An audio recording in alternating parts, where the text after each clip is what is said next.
Kalau kita mau jalan begitu kayak saya gitu ya, paling tidak kita harus bisa ngerti, bukan ngerti, kita harus bisa memang perbaiki semua mengenai sepedanya. Kita harus hafal, harus tahu detailnya dari sepeda, lalu kita juga bisa memperbaiki sepeda itu. Ya, rasa nggak enak kita harus tahu. Oh, ini ada rasa nggak enak nih, kenapa ya? Kita harus tahu bunyinya seperti apa. Terkadang karena gini, bunyi di seat post saja itu bisa ada di belakang. Padahal cuma kena seat post kendor.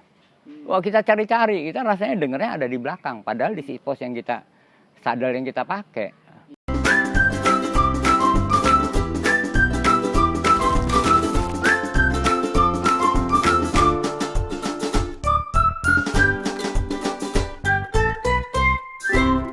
Jadi masyarakat di sana tuh karena dekat dengan Malaysia, mereka ya jual hasil pertanian mereka ke Malaysia. Karena lebih dekat ke sana. Lebih dekat ke sana dan harganya lebih bagus. Ya, faktor waktu buat bawa itu kerusakan segala, jadi nggak terlalu membebani mereka gitu kan. Tetapi juga dari Malaysia ya bawa ke sana apa yang kebutuhan di sana. Sampai ada yang bilang sama saya gini, Pak, Indonesia udah merdeka, tapi kita belum merasa merdeka. Seperti gitu. Sampai ada yang ngomong gitu, jadi saya, wah gila banget ya. Benar-benar luar biasa gitu. Dan catatan saya ada berapa lagi, ada lain lagi yang yang jelas sih saya sebetulnya kan di perjalanan itu ingin sekali ketemu, lihat burung enggang atau burung rangkong itu. Itu adanya di Kalimantan ya? Di Kalimantan dan Sulawesi buat di Indonesia ya, tapi ada juga di Papua ternyata. Nah, faktanya saya nggak ketemu, cuma satu kali saya ketemu dan itu yang kecil bukan yang besar, dan saya berharap dapat yang besar. Itu di perjalanan itu ya, di perjalanan saya. Jadi saya bukan khusus untuk itu saya datang ke sana. Kalau khusus saya pasti akan masuk yang cari di mana tempatnya.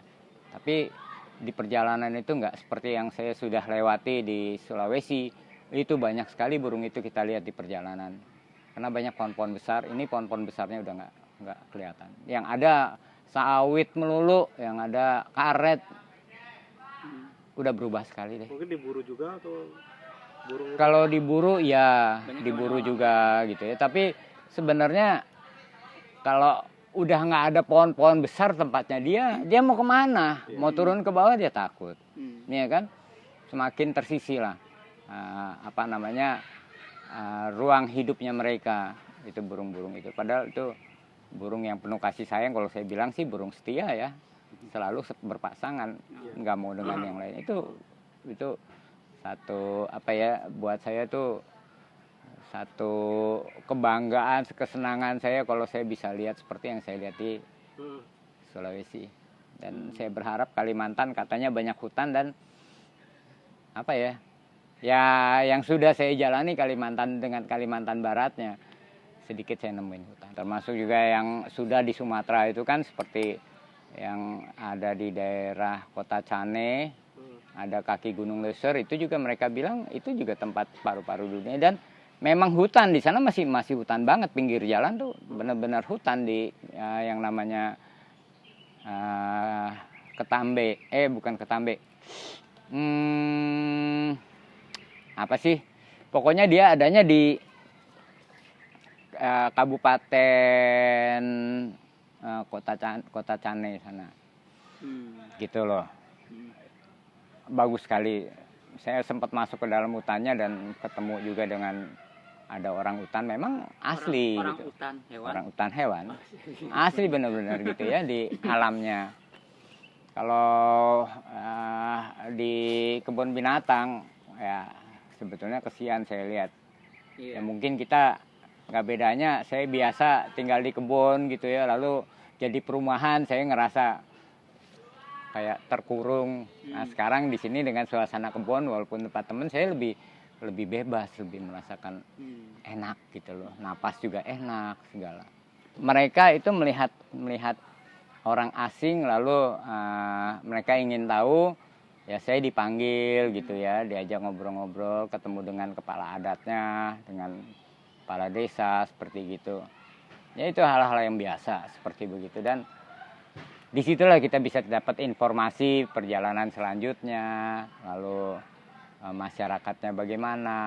Mereka ramah menyambut orang-orang asing yang dari jauh kayak gitu. Ya mereka seperti biasa lah, bagaimana kalau pertama kali kan mereka dengan mungkin seperti ada kecurigaan Curiga dulu, ya. gitu ya, ada pengamatan dari mereka. Tapi kalau kita tunjukin kita ini siapa, apalagi kita punya bukti-bukti, kita bisa kasih lihat, mereka sangat hormati seperti itu. Dan bukti yang kuat ya kalau mau perjalanan versi saya, karena saya ada buku perjalanan yang diisi di kantor-kantor bupati, di Polres, di Kodim kayak gitu ya, juga di perjalanan polsek-polsek, itu menguatkan ya. Waktu di sana saya perlihatkan gitu ya, jadi saya dipanggil satu kepala dusun gitu ya, kadus. Ya pertamanya curiga, saya bilang, Bapak kalau pengen tahu saya ada bukunya, Bapak silakan deh Pak. Bapak juga boleh isi buku ini. Begitu dia udah lihat ya kaget. Semuanya ada tanda tangan cap. Lalu dia bilang, Pak kita nggak punya tanda tangan cap di sini kecuali di kelurahan. Nah Bapak kan pengen tahu saya, udah itu buktinya Bapak lihat. Sekarang tinggal gimana Bapak, gitu kan? Ya, wah saya nggak berani isi, Pak Bapak isi saya tanggung jawab. Udah nggak apa-apa, ini buku saya kok. Ini cerita saya. Bapak udah bikin cerita di saya. Dan seperti sekarang saya ceritakan. Ya, jadi orang itu punya cerita. Saya punya kisah perjalanan di mana saya berhenti dan saya ditanya-tanya, diminta KTP segala macam. Orang biasa. Ternyata kepala dusun, oke, saya kasih, dan dia nanya banyak. Ya, akhirnya saya kasih keluar nih buku saya. Bapak boleh lihat aja, Bapak mau isi Pak, nah, gitu kan. Ternyata dia mikir dia, waduh, ini saya tanda tangan tapi nggak ada capnya, karena memang nggak ada dusun kan. Tapi saya kasih izinkan dia untuk isi. Jadi salah satu orang biasa yang bukan pejabat gitu ya, bukan pejabat pemerintahan bagaimana, yang isi buku itu hanya satu orang itu di Kalimantan Barat. Jadi istimewa. Buat saya kasih istimewa. Ada kecurigaan apa melihat pesepeda kan? Dari banyak cerita di perjalanan di sana, karena memang dibatas ya. Terkadang masuk orang-orang dari seperti Intel gitu ya, dari pemerintahan. Seperti gitu. Saya nggak ngerti kenapa sampai mereka umumnya bercerita seperti itu. Ada apa yang mereka rasakan, saya nggak mau tanyakan. Jadi bukan wilayah saya, ngapain gitu loh. Gue yang saya butuhkan adalah di sana perjalanan saya bisa nikmati alam itu ya, dan terus terang saya bisa berinteraksi dengan alam itu. Apa yang alam itu ngasih ke saya, dia mau ceritain apa sih, dan saya dapetin banyak. Yang semuanya saya simpan, sebagian aja saya kasih keluar, saya buka. Seperti gitulah tadi. Saya kasih gambaran itu, alam itu sekarang bagaimana di sana. Seperti itu. Dan sebetulnya itu bahasa mereka, suara, kalau bicara suara tangisan alam di sana ya seperti itu. Di mana dulu pohon-pohon itu besar, sekarang pada hilang, lain dibakar, yang lain diambil kayunya. Bahkan saya ketemuin ada kayak di got itu kayu-kayu besi, itu kayu ulin. Tahu itu mau dibawa kemana? Ya, dan salah satu kayu langka yang harusnya dilestarikan ya kayu ulin. Belum lagi yang mereka masuk-masuk ke dalam pakai mobil lalu keluar itu dengan kayu gaharu, udah semobil pickup penuh, itu gaharu semua ternyata. Itu yang saya lihat juga di sana. Alam itu jadi di sana tuh benar-benar gitu. Daerah sana kan kalau malam pasti gelap ya Om. Itu perjalanan Om tuh kalau base sampai jam berapa kira? Paling malamnya. Kalau di sana terkadang saya jam 5 gitu udah ketemu tempat. Istirahat. Saya istirahat. Tapi kadang-kadang karena saya tahu nih nggak jauh lagi, saya paksakan gitu. Tahu-taunya buntu. Buntunya apa? Kampungnya di sebelah. Karena nggak di jalan tuh nggak ada jaringan, di situ ada jaringan udah berasa. Oh ini berarti udah deket, suara motor udah ada. Saya mau terus ternyata kali besar, nggak bisa diseberangin. tanjakan lagi. Dan sebetulnya ada jalan setapak dan motor-motor lewat situ, lewat jembatan kecil. Tapi kena malam nggak ada orang, saya mau tahu di mana saya orang baru kok masuk itu kan nggak tahu. Jadi akhirnya ya tidur dulu pinggir hutan, pagi-pagi ada orang lewat, baru kita tanya, lalu dia tunjukin jalan lewatnya kemana. Jadi gitu pas loh. dengar kabar COVID itu udah nyampe kota mana kemarin Om? Itu kabar COVID sebetulnya sudah dari waktu sampai Pontianak lagi, karena dari Entikong Badau itu udah masuk Kapuas Hulu kabupatennya, yang ibu kotanya Putusibau. Dari Putusibau saya ke Sintang, ada jalan kabupaten keberapa Sintang, dari Sintang saya harus ke Melawi. Tapi setelah Melawi itu masuk ke Kalimantan Tengah. Sementara saya kan eksplornya masih Kalimantan Barat. Jadi saya harus kembali lagi ke Sintang. Dari Sintang saya ketemu Sekadau, Sanggau, di situ ketemu teman-teman sepeda juga dari Sintang juga. Tapi ada yang keren di Sintang. Apa tuh? Ada batu besar sekali ya, yang menurut orang sana dan saya juga coba lihat di Google itu batu terbesar kedua di dunia. Iya. Yang pertama itu adanya katanya di Australia. Batu. Ya. Kok bisa sebesar? Bukit batu. Oh, Bukit Batu. Batu tapi sebesar bukit. Oh, iya. Satu batu gitu. Oh. Gede banget. Gede banget. Itu ada Itu mistisnya. namanya di sana Bukit Kelam. Itu ada hawa-hawa mistis atau apa? Cerita-cerita dari Oh, kalau mistis susah ya, saya bukan orang mistis. Jadi mistis ya. Jadi kalau mau nanyakan mistis ke saya, kayaknya saya mau ngomong apa karena saya nggak tahu apa-apa, nggak ngerti gitu-gitu. Ya, seperti itu.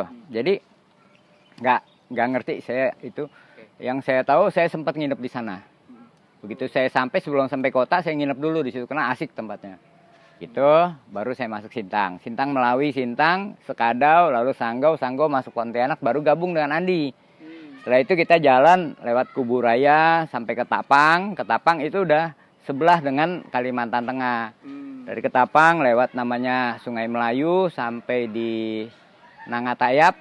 Itu pertigaan dari Trans Kalimantan. Nah, kita harus ke kanan, baru masuk perbatasan masuk Kalimantan Tengah. Oh, gitu. Selama di jalan ini ada kendala apa yang paling? Trouble misalnya sepeda. Oh, kalau trouble sepeda ya di perjalanan yang ancur-ancur itu yang paling biasa, bukan bocor nggak ada. Oh iya. Nggak ada. Yang ada jari-jari putus, patah itu sering. Terus diperbaiki sendiri. Perbaiki sendiri. Ya. Kalau kita mau jalan begitu kayak saya gitu ya, paling tidak kita harus bisa kita harus bisa memang perbaiki semua mengenai sepedanya. Kita harus hafal, harus tahu detailnya dari sepeda, lalu kita juga bisa memperbaiki sepeda itu. Ya, rasa nggak enak kita harus tahu. Oh, ini ada rasa nggak enak nih, kenapa ya? Kita harus tahu bunyinya seperti apa. Terkadang karena gini, bunyi di seat post saja itu bisa ada di belakang. Padahal cuma karena seat post kendor. Wah, kita cari-cari, kita rasanya dengernya ada di belakang. Padahal di seat post yang kita sadel yang kita pakai, itu dikencengin hilang semua suara. Tapi kalau kita nggak ngerti, bagaimana kita lakukan perjalanan seperti itu? Perjalanan dengan rasa was-was, dengan rasa nggak enak, ya kan? Ya konsentrasi kita yang perjalanan jadi kebagi-bagi. Mungkin ada sesuatu yang indah yang kita bisa abadikan, jadi pikirannya ke situ terlewat. Jadi kalau memang mau lakukan itu harus memang paham juga sepedanya. Wajib itu, wajib paham sepeda. Terus kebutuhan sepeda itu masing-masing sepeda dengan karakter kita bawa sepedanya. Kita udah biasa jadi kita tahu ini kelemahannya apa sih akibat dari kita make dan kita bawa spare partnya itu. Gitu. Saya jari-jari saya bawa karena saya tahu jalan seperti gitu udah pasti jari-jari. Gitu. Jari Ban dalam bawa cadangan, tapi enggak ngalami sampai kerusakan ban dalam. Kali ya. Kan Pak Srem ya itu biasa. Sambil ngopi ya. Iya, minum. Sambil ngopi. Ini enak nih ngopi. Ngopi Om, sambil di kopi. Nih, kopinya mantap. Kopi Aceh ya Om ya? Enggak, ini kopi Lampung. Kopi Lampung. Itu ada gulanya tuh kalau mau pakai gula. Oke, siap.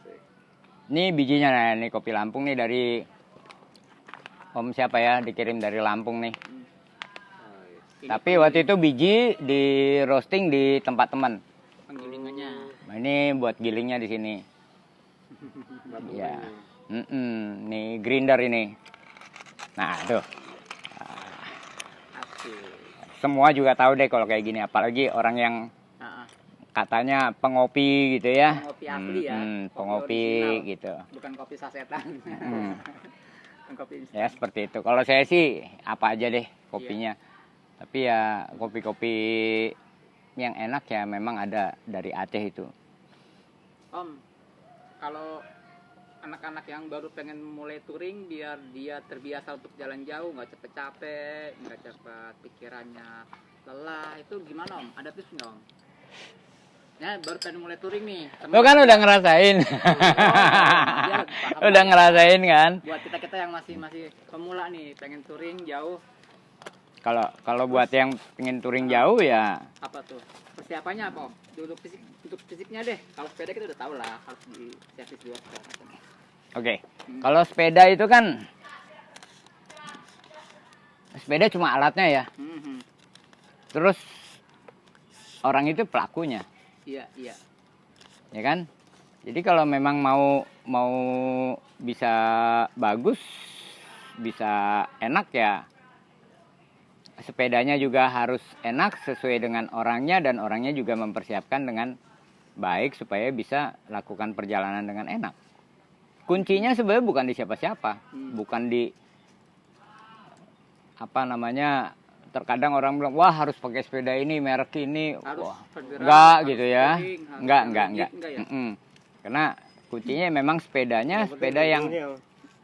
ya sepeda yang biasa dipakai gitu ya. Nah, Nah biasa pakai sepeda paling tidak geometri seperti itu kalau misal mau, karena sepeda kan ada macam-macam betul. peruntukannya, Iya. ada cross country, ada jalan biasa-biasa, ada road, ada sepeda balap segala macam. Nah yang terpenting adalah sepedanya paham nggak sama sepedanya orangnya, satu. Kedua ngebentuk diri setiap pelakunya gitu ya, yang bawa atau mungkin jokinya misal kayak gitu ya. Pokoknya persiapan dirinya harus mematangkannya ya dengan biasa bersepeda. Lalu kalau mau lakukan perjalanan seperti saya, udah pasti perjalanan yang bertemu dengan macam-macam karakter jalan, medan jalan, ya, apa gravelnya atau seperti apa, dan itu semua bisa dipelajari sebenarnya. Carilah jalan yang seperti kira-kira jalan berbatu-batu, gimana sih di jalan berbatu-batu gitu. Saya kira kalau orang udah biasa jalan, nggak akan kaget deh untuk ketemu hal-hal seperti itu. Nah untuk kekuatan ya bangun diri sendiri, latih sendiri, biasakan bersepeda dan jangan ganti-ganti sepeda lah. Kalau saran saya sepedanya satu sepeda aja. Satu sepeda. Nah, dipakai itu terus, lama-lama juga tahu oh sepeda ini maunya saya pakainya bagaimana gitu.